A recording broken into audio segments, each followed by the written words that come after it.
When I was using opiates, I was open to sharing. You know what I mean? You want to come by, you want to kick me a couple bucks, here's some pills, let's do pills together, no problem. Once I started doing heroin, there was none of that. That was gone. I don't want to hang out. I don't want to share. I don't want to do anything. I don't want to talk to anybody. I'll never forget it. That's for sure. I'll never ever forget it. And it's probably best that I don't forget it.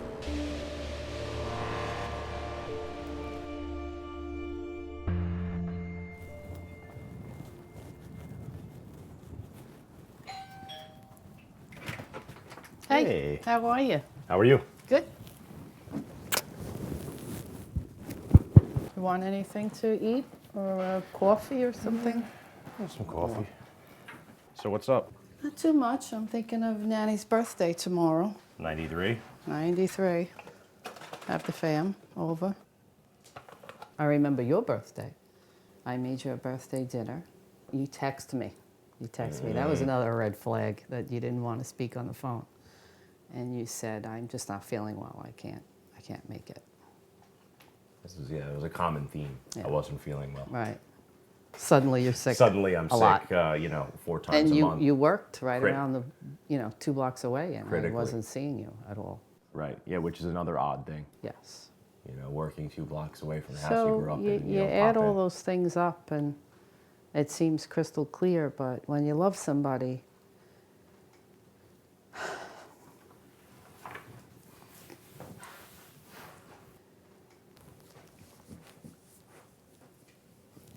yeah, I'm okay.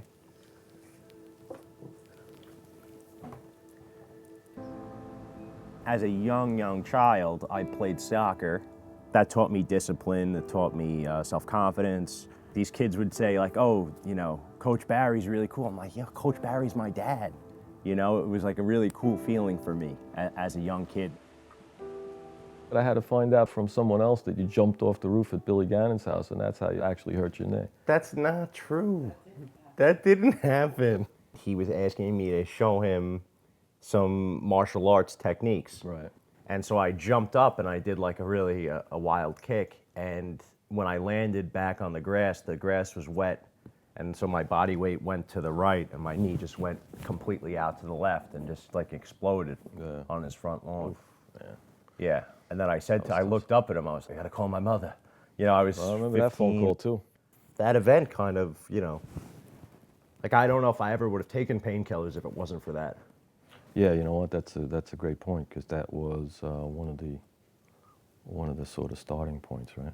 Oh, that was I took Vicodin for that. The orthopedic surgeon gave me Vicodin. And, I had never done it before that.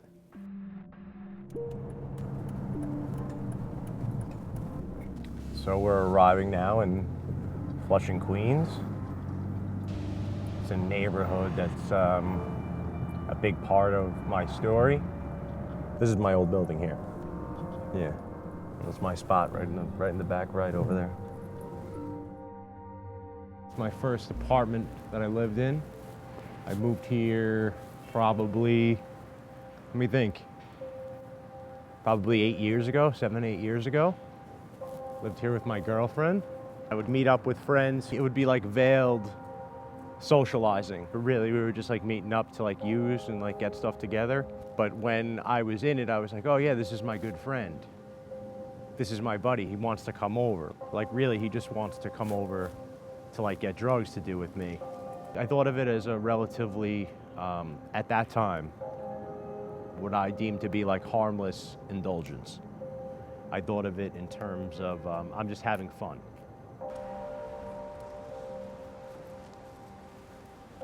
I didn't care about my appearance, so like the weird looks I would get from people, they would stare at me like, oh, look at this weird guy in like in a bathrobe and like polo pajamas, like what's he doing? And I would look back and be like, yeah, what are you gonna do? I was 25, 26 years old when I realized that they were kind of on my mind at all times. I was always getting high. Like I never was going through withdrawals or living in this fear for a long stretch of time. Every decision inevitably leads back to, I'm gonna make sure that I have these on hand at all times Once you get to that level of where like the mental obsession and the addiction meets physical dependence, I knew I was in trouble at that point.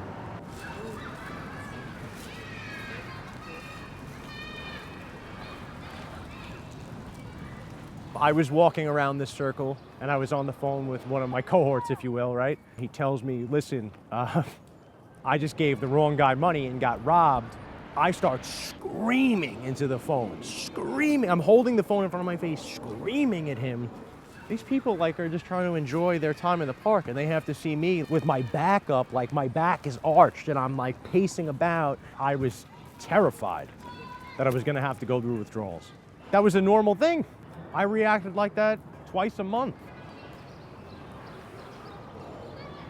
Next thing is I gotta give that shit up, huh? What's with the vape, by the way? This is the All next right. thing we have to get you to give up. All right.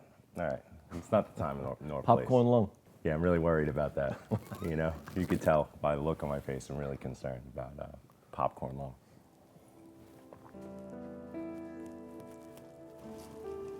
Many fun times out here when I was growing up. I know my dad, worked a lot to put all this stuff in and take good care of it so it grew. I think of his dedication when I'm back here. I think of starting something that may be small, and now there's a nice garden back here with all these big stones. I helped move a lot of these big rocks back here with him. I just feel very lucky to have a place where I feel so comfortable. So here's the convenience store. Every day, 2, 3, 4, 5 times a day, I'd come here.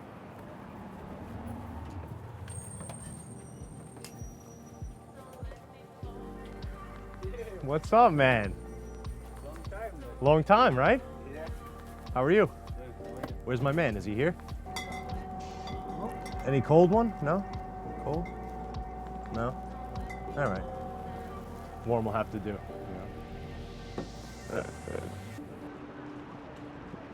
And my friend called me and told me about being addicted to fentanyl. That was the first time I ever heard about fentanyl. He started the same as I did, with an occasional painkiller here and there, and now he's doing fentanyl. He's sniffing fentanyl powder, which is like super lethal, and that's the drug that's responsible for the vast amount of drug overdoses in this country. And I'm 30 years old, and I've lost a lot of friends.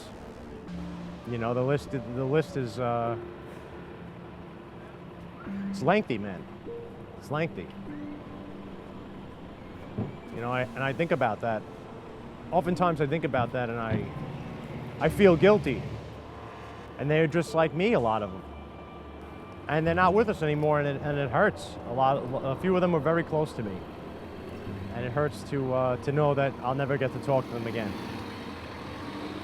It really does.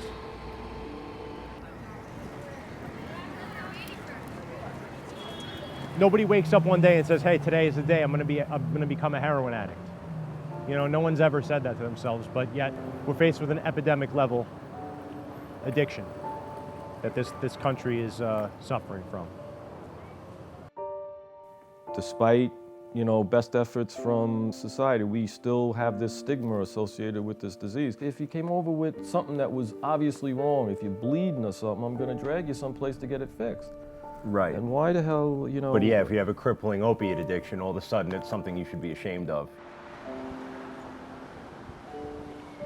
My one friend who was like a using buddy, he said, oh, John, he's like, I don't even do pills anymore. I said, what are you talking about? He said, no, I do dope now because it's cheaper and it gets me higher and it lasts longer and it's readily available. I said, where's the downside? To me in that moment, the first time I decided to do that, I was like, oh, there's no downside to it. May I have a iced espresso, please? It seemed more and more that like every weekend was just encapsulated by me isolating. I always had shades or blinds on all of the windows. I remember that. Time becomes like an irrelevant construct at a certain point. Some of the best fish, very fresh. They also have frogs here, which I always found sad. Oh, there they are, the frogs. So that's a thing. And turtles too. Yeah, the turtles is a rough one for me. I can't take that. One time in particular, I came here, I was obviously getting high at the time, and there was a man who came up behind us, and he like rammed his cart into my cart in my back and like pushed me back. And I just remember there was no thought process. I just turned around really quickly and I grabbed him and I said, you know, what the fuck is wrong with you, like that. Short of like beating his ass in the middle of the grocery store, I did everything else wrong. I was 0 to 100 and I just lost my cool really quickly, and that was a common thread with my opiate addiction. I've been in there no less than 1,000 times, and that was the first time I was ever in there clean. It's pretty neat. And it also speaks to the severity of my opiate addiction then. I thought that opiates controlled my life prior to doing heroin, and then once I started doing heroin, there was just no more room for denial. Sometimes I think about the night where I could have died. I took too much, and I was really desperate. I was gasping for air. It's emotional to recount that, because now I feel I have so much to live for, but then I felt like, oh, like, you know, I'm gonna lose my life to this. And, you know, when I was using it, I was like, yeah, you're gonna lose your life to it. You know, it was like, it was part and parcel. I was like, I'm gonna keep doing this and eventually it's gonna take me out.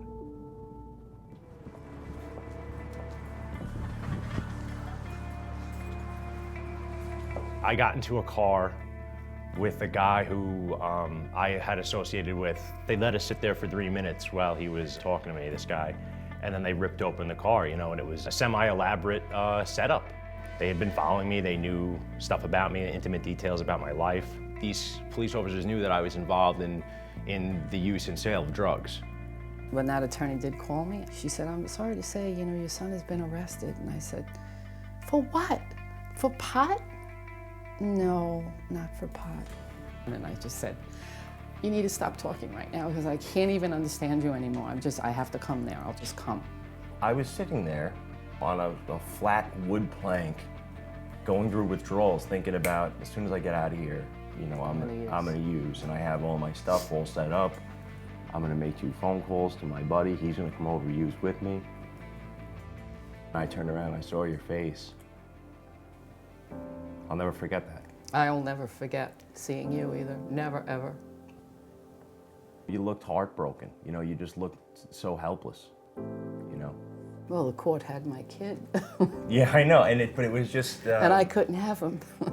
Just seeing that look on her face, I mean, this is a woman who read to me every night, you know, for the first 5 years of my life, 6 years of my life, she read to me every night before I went to sleep. And now she has to see me in handcuffs. It felt like it was the last thing in the world she deserved, because it was.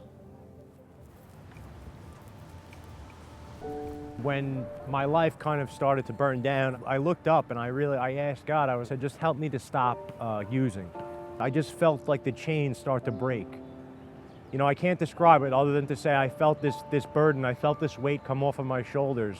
And it helped me to stand up on my own 2 feet, to know that something, somewhere, some God had my back. I was offered the felony treatment court, 18 months of intensive outpatient rehab you have to attend. And if you mess up and you go to jail or you get locked away in a hospital, that was good for me because I think I needed the burden of those consequences. I was ready and I was willing to crawl through mud to get to where I am today. My original inspiration was my family. My father, I look up to him immensely. He's like a hero of mine. He instilled the belief in myself that I didn't know could be there. My mother inspired me because seeing what my addiction had done to her, seeing her heart broken, I finally got out of my own head. It gave me perspective to step outside. I don't have to come here anymore. I come here because this place provides me with the support that I need to keep going. It's pretty shocking how quickly things change. No, it didn't just happen though, you did the hard work. You really did. Now I feel very proud. Very, very proud of you. You've worked hard. Devastating illness. I'm glad you're on the right side of it at this point. Continued work and good fortune, I'll stay on the right side of it. And helping others too. It's awesome. Yeah, that's That's what it's all. That's the name of the game. You know, people helped me. Now maybe I can help somebody Yeah, else. If I yeah. can help one person, then it's a win. If you had told me, oh, you're going to one day do this, you're going to talk to somebody and or give them a hand, you're going to drive somebody to a treatment facility, you're going to speak at a rehab or a jail or an institution, I would have told you probably you're out of your mind. To see all of this stuff happening and all of it coming true is, it's remarkable. It really is. It's remarkable. My appreciation for life today is greater than it ever would have been if I didn't go through what I went through. Because I know what it's like to be downtrodden. I know what it's like to be sad every day.